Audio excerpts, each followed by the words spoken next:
Makanya ketika Nabi kemudian menceritakan bagaimana Allah itu memberikan kabar gembira kepada Ibunda Khadijah. Ibunda Khadijah itu wanita hebat, wanita yang Masya Allah, saya merasa beruntung punya Ibunda Khadijah.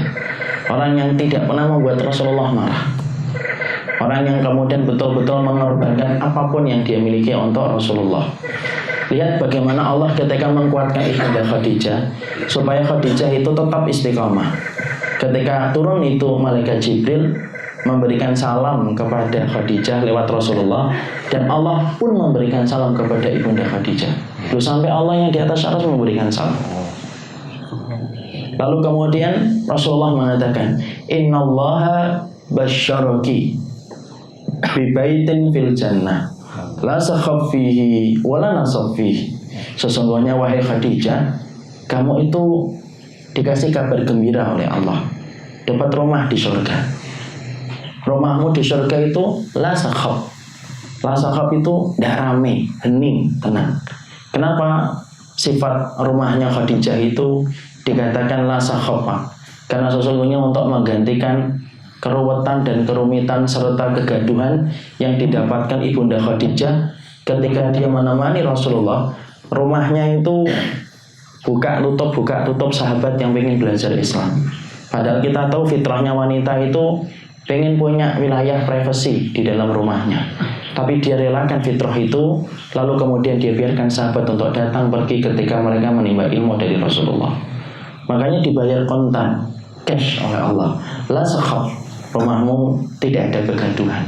Wala nasab fih, dan kemudian rumahmu tidak ada keletihan. Seakan-akan Allah ngerti keletihan yang pernah dirasakan oleh Ibunda Khadijah. Di situ ternyata Ibunda Khadijah langsung dikuatkan oleh Allah dengan janji surga. Sehingga kemudian itulah yang menjadikan Khadijah terus beriman sampai menjadi salah satu wanita istimewa nanti di surga. Dan itu mengingat surga, Pak. Orang yang beriman kalau tidak ingat surga, rusak semuanya, Pak. Makanya kalau kita kemudian memikirkan kenapa kita ngaji, ya supaya dapat surga. Kenapa kemudian kita harus kumpul sama orang solih, supaya lentera ketika mengingat surga itu tidak padam kalau ketika kita bersama orang solih. Kenapa kemudian kita ketika kemudian membaca Al-Quran, supaya ingat surga terus. Karena sesungguhnya mengingat surga itu kekuatan, dan mengingat dunia itu keletihan dan kelelahan. Makanya itulah kenapa kita menjumpai, kenapa Allah itu mengulang sampai ratusan kali kata surga. Karena kata surga itu kunci kekuatan bagi orang yang beriman. Makanya Nabi pun sama, Pak. Nabi itu ketika mentarbiyah para sahabat, coba buka di dalam kaidah tarbiyah Rasulullah ketika membentuk para sahabat. Salah satu di antara kunci Rasulullah itu berhasil menanamkan akidah kepada para sahabat. Nabi itu berhasil menanamkan kepada para sahabat itu kecintaan mereka kepada surga itu sudah terlalu tinggi. Makanya kita tidak pernah dapati sahabat itu ada yang pengen jalan-jalan ke Romawi, kan? Ada nggak bapak sahabat minta izinnya Rasulullah, saya pengen ke Romawi? Ataupun kemudian mereka pengen pergi ke Persia, padahal Persia itu nggak terlalu jauh dari Mekah. Saat itu ada di kawasan Iran dan kawasan Irak itu. Tapi tidak ada satupun sahabat yang kemudian ingin pergi ke tempat itu karena hati mereka sudah penuh dengan surga. Makanya Nabi itu kalau sudah mentarbiyah para sahabat, tarbiyah Nabi itu selalu menghidupkan bayang-bayang para sahabatnya itu tentang surga. Makanya Nabi itu kan berulang-ulang menyampaikan, sesungguhnya surga, siapa yang mendapatkan surga, ini datang penduduk surga, ini wanita penduduk surga. Kenapa Nabi ngomong kayak gitu ratusan kali? Bapak perhatikan hadisnya itu. Nabi mengulang kata-kata tentang surga itu berulang-ulang. Karena Nabi tahu tarbiyah paling efektif itu bagaimana mereka dikaitkan dengan indahnya surga supaya dunia itu terasa hambar. Makanya ketika mereka berjihad, tidak ada niatan mereka dalam berjihad kecuali mengangkat kalimat Allah ataupun mati syahid supaya mendapatkan surga. Makanya perhatikan dalam satu riwayat, ketika Nabi pernah mentarbiyah para sahabat dalam satu peperangan, sempat para sahabat berpikir dalam peperangan itu, dan mereka kemudian sempat khawatir. Maka kemudian Nabi berkata dengan simpel, sederhana, bergegaslah kamu menuju surga seluas langit dan bumi.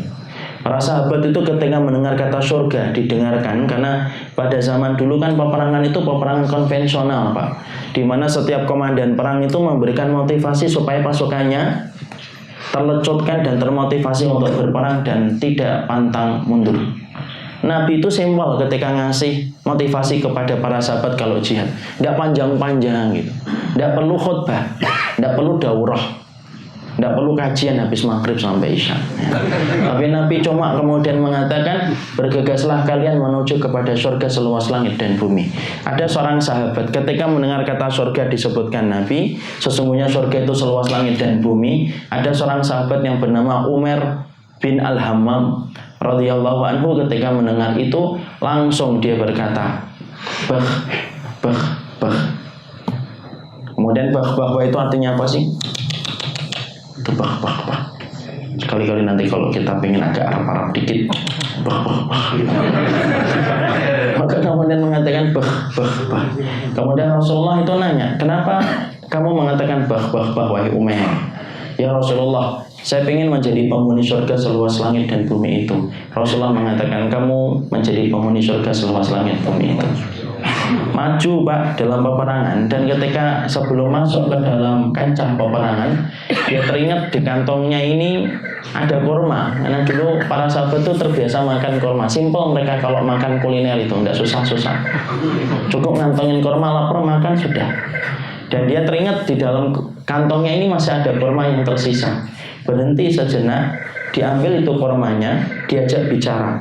Rawi yang menyampaikan hadis ini, karena saking kagumnya dia kepada perbincangan itu, dimasukkan perbincangan Umar bin Al-Hammam kepada kurma itu di dalam hadisnya. Apa yang dikatakan Umar saat itu? Dia kemudian mengeluarkan kurma yang ada di kantongnya, diajak bicara kurma itu. Dia mengatakan, wa ini la akulu hadhihi tamaratun lahayatun tawilah. Kalau saya sempatkan makan kurma ini, aduh, terlalu lama saya nanti kalau TK akan mendapatkan surga. Terlalu lama saya. Fa'alqa tamaratin kunna fi yadihi. Dibuang semua kurmanya yang tadi di genggaman tangan itu, dibuang langsung tanpa kemudian dia berpikir, maju dia dalam peperangan dan akhirnya gugur di dalam peperangan tersebut. Disitulah kita paham, itulah surga, Pak. Kunci keberhasilan orang yang beriman dalam istiqomah itu ketika ingin surga.